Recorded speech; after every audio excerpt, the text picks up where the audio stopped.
Great seeing you back for Devos today. All this week, we've been talking about cultivating your heart.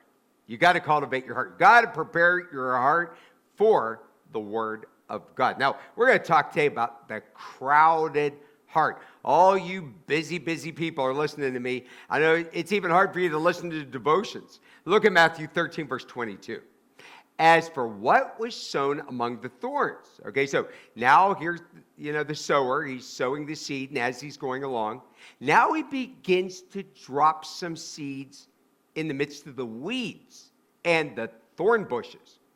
Is anything going to grow from that? He said, drops amongst the thorns, and this is the one, the person who's receiving this seed. He's the one who hears the word.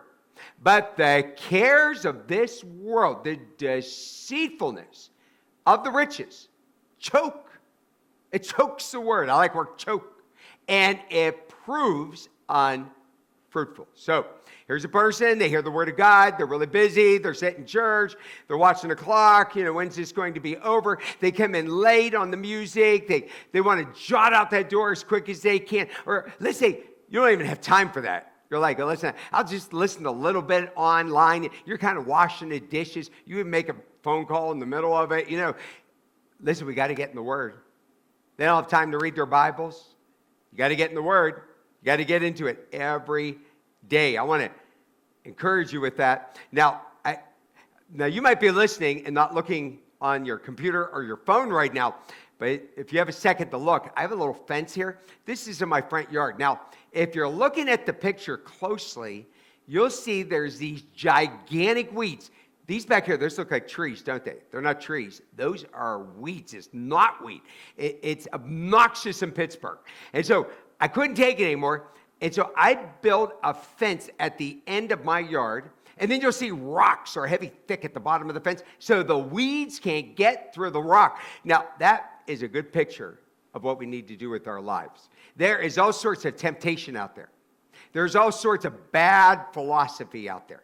There's all sorts of bad people that want to influence your life. The Word of God, going to church, fellowshipping with Christians, you got to put a barrier between you and all the bad influences of this life. Look with me on Mark chapter 4:19. Just like the other verse here, another passage talks about how it's sown amongst the thorns, cares of the world, the deceitfulness of riches.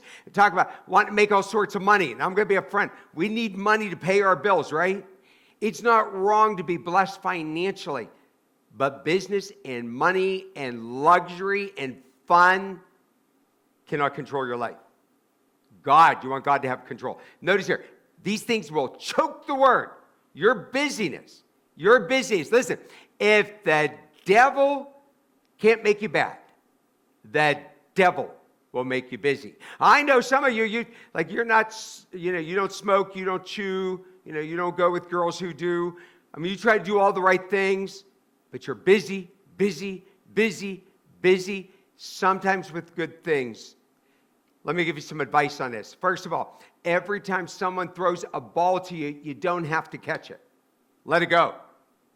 Every good thing out there that needs to be done, you don't have to do it all. When everybody keeps asking you to do things, and they're all good things, what you should do at the beginning is say, no, at this moment, I'm not going to be able to do that, but if something changes, I'll give you a call. Now, if you can see that you can fit it in your schedule, then you contact them and let them know that you can be there. You can be a part of that. So there's a lot of good things, but I'm telling you, if it's keeping you from the Bible, it's keeping you from reading the Word, keep you from going to church, running our kids to this, running them to that, listen, you ought to take them to church, and you ought to be in church and in the Word. And people you say, but I got all these emergencies around me. If someone, throws your ball, you don't have to catch it. I put that up here. Maybe you might want to jot that down. Look here, this is what you say to the person, your lack of planning is not my emergency. Did you know most emergencies other people have? It's because they weren't planning. And here you are, you're planning, and you have to take care of their emergency. Look in 2 Timothy 2:4. No soldier gets entangled in civilian pursuits, since his aims is to please the one who enlist him. So what's that saying? It says, first of all, we're to love God. We're to live for him. We're to obey him. Don't let all the worldly things that are out there that are even good things eat up your time and choke you from getting into the Word of God. Today, I want you to check your heart.